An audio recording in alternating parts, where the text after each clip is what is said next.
Today let's talk about attracting hummingbirds to your garden in 2025.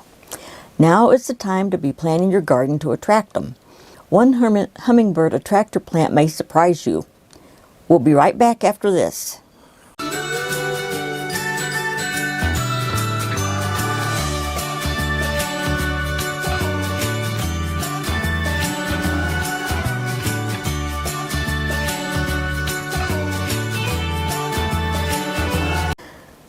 Hummingbirds simply add bling to the garden. It's fun to just sit and watch the world's smallest bird dart around the garden visiting flowers. The sun makes their feathers look iridescent, which adds to the fun of watching them. Understanding a little bit about a hummingbird can help you decide which plants you want in your hummingbird garden, and even to devise a strategy as to how and where you want to plant your flowers.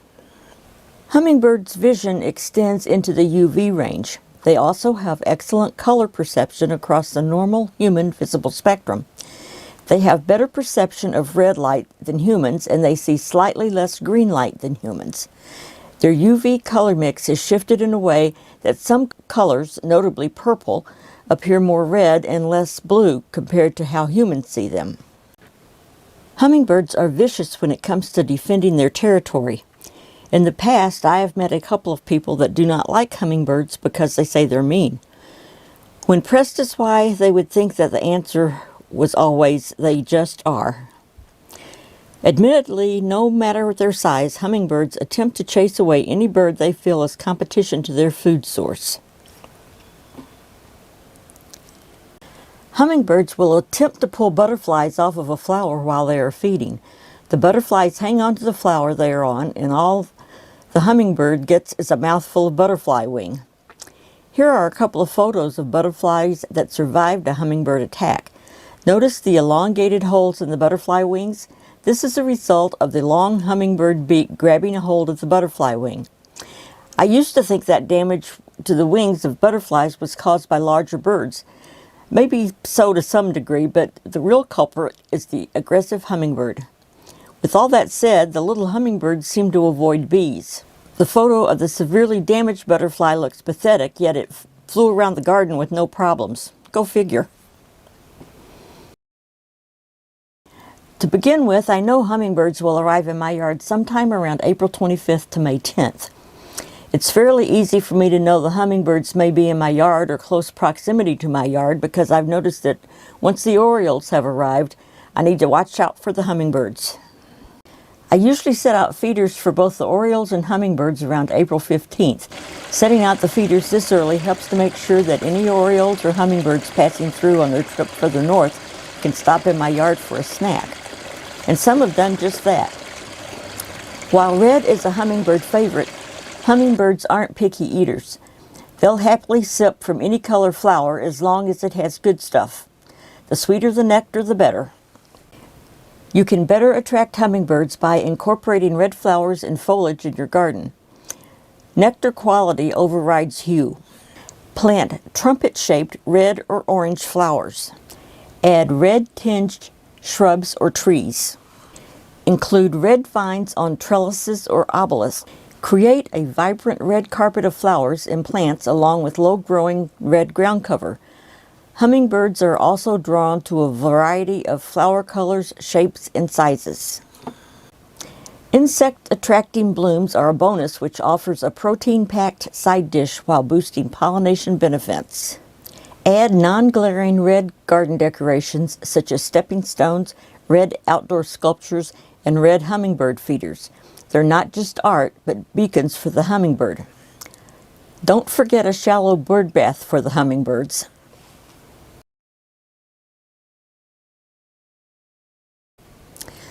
Now let's look at a few of the plants that I have growing in my yard that the hummingbirds just seem to love. First of all, I've got red cardinal flowers. This is Lobelia cardinalis. It grows in zones 3 to 9. It's a perennial. It's also native. It gets approximately 3 feet tall and it blooms from July to September if you have it in full sun to partial shade. And I might also mention that if you've got a wet spot in your garden, it really likes wet feet. It's native to almost the entire lower 48 states and eastern Canada. Jacob Klein Monarda. Scientific name Monarda didyma. It's also called bee balm or red bee balm. In my garden, this is probably the favorite hummingbird plant. It's hardy in zones 4 to 9, so it's a perennial. It gets approximately 3 to 4 feet tall, and it can spread up to 3 feet wide depending on which cultivar you use. And its bloom time is from July to September. It likes full sun and also does well with just a little bit of shade. And it has a smaller perennial flower. Hummingbirds, along with bees and butterflies, just love visiting these plants to get nectar. This is another flower you may already have growing in your flower bed. It's purple coneflower, or Echinacea purpurea. It's hardy in zones 3 to 8. It's a perennial. It gets 2 to 5 feet tall and can spread 1 to 2 feet. It blooms in the summer, and it likes full sun to partial shade. Purple coneflowers are native to North America, drought tolerant, and deer resistant. It's also the host plant for the Otto skipper. This plant likes fertile loam soil but will grow in some gravel or clay. I have mine growing in clay and they grow great. They just spread all over. If you grow herbs, you may already have this plant in your garden. It's sage. Its scientific name is salvia. It's hardy in zones 4 to 10, depending on the species you get. It's mostly perennial, but there are a few varieties that are annual.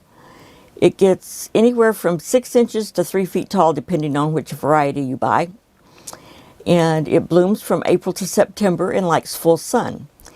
It's easy to grow, looks great in your garden, attracts hummingbirds, and the leaves can even be eaten. Sage is the common name of any plant under the genus Salvia, so it's hard to provide specific details about which sage flower would do best in your backyard because there are hundreds of different species and cultivars that grow well in hummingbird gardens all across the country. Check your local nursery, and probably what they have would be good in your area. Common sage, or Salvia officinalis, originates from the Mediterranean, but it's so common here that some people consider it naturalized in North America. This next plant is also loved by the bees. It's called Anise hyssop, sometimes called hummingbird mint. Scientific name is Agastache funiculum. It's hardy in zones 5 to 10. It's a perennial. It gets 4 to 5 feet tall and blooms from June to September in full sun. Its leaves and stems give off a mild, minty licorice scent that tends to keep animals away. This plant reseeds readily, and it likes well-drained soil. Here we have Jenna tall phlox, or Phlox paniculata. This is another plant that the hummingbirds in my yard absolutely love.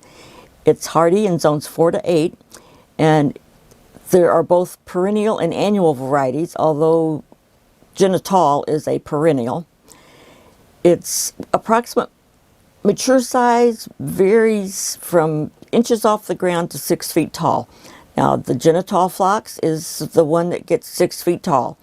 I usually chop it back in May, so it stays a little bit shorter so it doesn't flop over. It blooms from April to August, depending on the variety, and the Jenna tall phlox usually doesn't bloom until midsummer, probably. It likes full to partial sun, and it's native to the eastern United States. If it's growing well, you may need to divide it every 2 to 4 years. I have not divided mine yet, but I probably should. I'm not real good at dividing plants, so we'll see. It can also be grown in containers, which is a plus if you have limited space.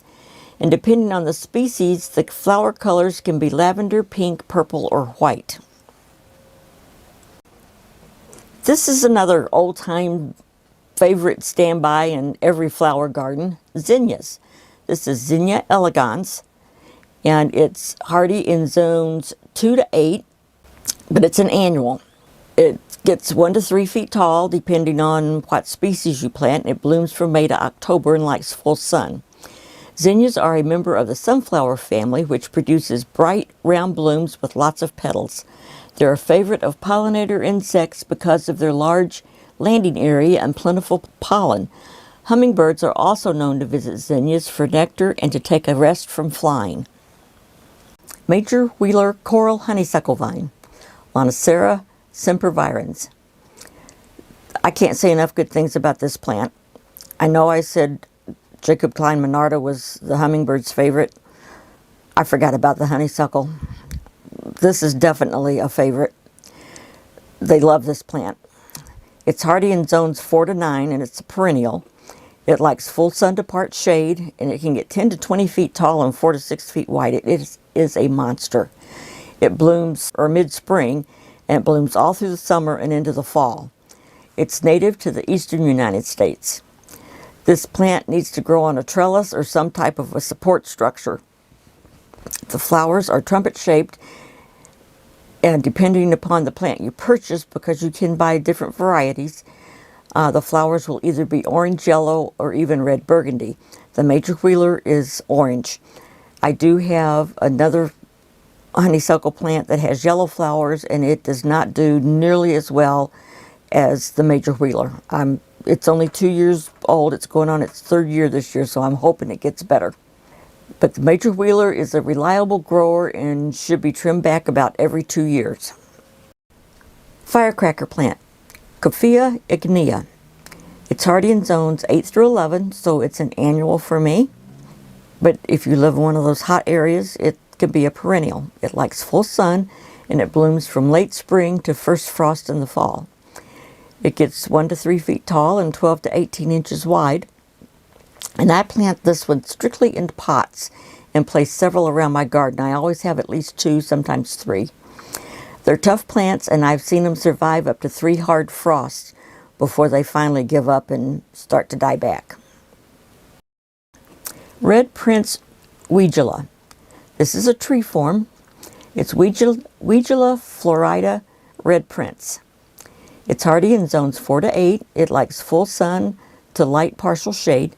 It blooms from mid-spring to early summer and again in late summer to early fall. It gets 5 to 8 feet tall and 5 to 8 feet wide.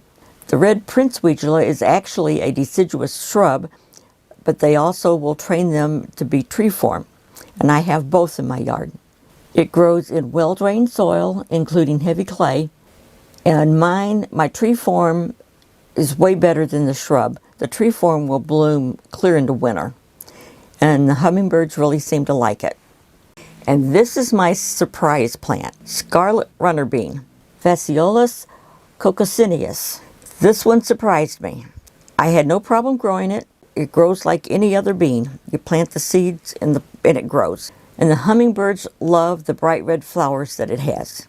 It's hardy in zones 7 to 11, but it's a vegetable. You can grow the beans and eat the beans off of it. It's an annual in colder climates, like most all vegetables are in the north. But if you live in the south, it can be a short-lived perennial.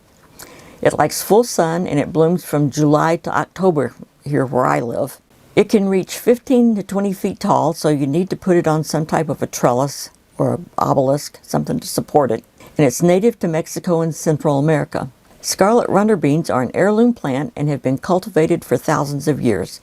They're thought to have been brought to the U.S. in the early 1700s. So this is another good one for your hummers. And here are 6 more plants that are good for hummingbirds. You need to keep in mind that the bloom time depends on your hardiness zone. First off, we've got wild bergamot, or bee balm. It's Monarda fistulosa. It's hardy in zones 3 to 9 and blooms from June to September. Next we have spotted bee balm, sometimes called dotted horse mint, and this is Monarda punctata, and it's hardy in zones 3 to 9 and blooms from July to September. Wild lupine, Lupinus perennis. It's hardy in zones 4 to 9 and blooms in April and May. Royal catchfly, Silene regia. This is a native plant. It's hardy in zones 4 to 9 and it blooms from July to frost. It's native to the Midwest in the United States, and it's rare in Ohio and all other parts. It's just a rare plant. Eastern columbine, or Aquilegia, is another native. It's hardy in zones 3 to 9 and blooms from spring to early summer. And finally, pineapple sage, or Salvia elegans. It's hardy in zones 8 to 11 and blooms from summer to fall. And this is one that is an annual for me. I hope you've enjoyed this video, and we'll go out and plant yourself a hummingbird garden and get some hummingbirds in your yard. There is a link below for a USDA brochure. And if you like this video, please give it a thumbs up. If you haven't joined my channel, please do so. And we will see you in the next video. Goodbye.